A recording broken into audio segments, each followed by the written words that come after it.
Hello and welcome. Today we're going to break down one of the foundational approaches in software development, the waterfall model. It's a classic, really linear method that has been the backbone of countless projects. All right, let's dive right in. So what is it exactly? Well, picture an actual waterfall. The water flows downwards, from one level to the next, and it can't go back up. That's the core idea here. The project moves in one single direction, step by step, through very distinct phases. Once a phase is done, you move on to the next one, and there's really no easy way to go back.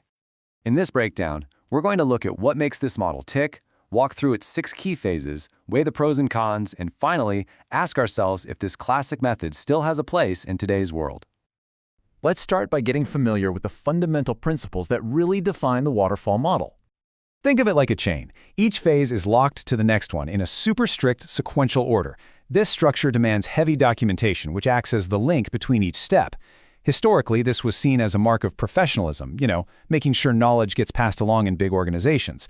But it also creates a really rigid chain. Trying to go back to change something, that's like trying to break a link in the middle. It just disrupts the whole process, making the model inherently inflexible. So, how does this actually work in practice? Let's walk through the 6 phases that make up the backbone of the waterfall process together. The entire journey of the project is mapped out across these 6 distinct stages. Progress cascades downwards from defining the requirements all the way to long-term maintenance, with each step building directly on the last. Let's see what happens in each of these phases. Everything starts right here.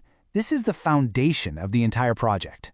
All the stakeholders get together, and you don't move forward until every single feature, every constraint is identified, approved, and basically set in stone in a detailed requirements document. Okay, so once the what is completely defined, we move on to the how. In the design phase, software architects create the system's master blueprint. They define the architecture, the data structures, and plan out the interfaces. This is where those big technical decisions, like choosing a specific database, get made.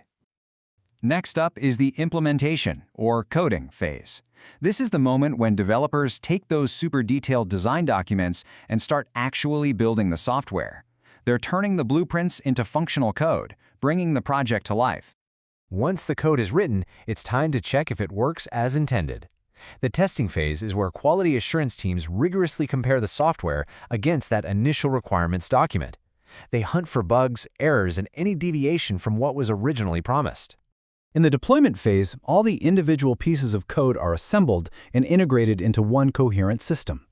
After one final check to make sure everything works together, the software is deployed and made available to its users. And the journey doesn't just stop at launch. The maintenance phase represents the long-term life of the software. This includes fixing bugs that pop up after release, applying small updates, and generally keeping the system running smoothly for its users. So that's the process. It might seem really strict, but that rigidity can actually be a major advantage. Let's take a look at why. The main benefit of the waterfall model is predictability. Since all the requirements are defined up front, and each stage has clear deliverables, project managers have a really precise view of the timeline and budget. The comprehensive documentation ensures that knowledge isn't lost if team members leave, and the structured approach forces discipline. For projects where the goals are stable and well understood, this clarity is a huge asset. But that very same rigidity can also be the model's greatest weakness.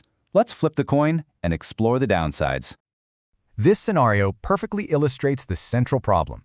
What happens when you're almost at the finish line and the business needs change? Or when users finally see the product and realize it's not what they wanted at all? In a waterfall model, that's a full-blown crisis. This inability to adapt is the model's fundamental flaw. There's no room for user feedback until the very end of the process, and at that point, it's extremely expensive and difficult to make changes. The biggest risk of all is delivering a perfectly built product that nobody needs anymore, because the market has moved on. Which brings us to the big question. With all its drawbacks, does the waterfall model still have a place in today's fast-moving tech world? The answer, really, depends entirely on the project.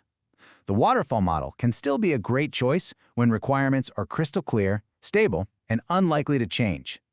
Think about building a bridge or a critical system where failure is just not an option.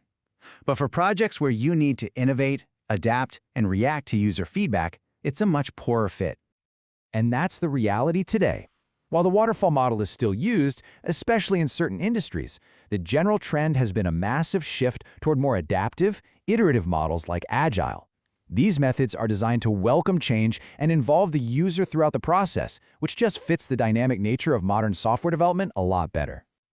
Ultimately, choosing a methodology isn't about old versus new, but about what's right for the job. And that leaves us with one final thought. When you approach a problem, are you looking to build a solid, unchangeable structure, or to navigate a fluid, adaptable current? Thanks for joining us.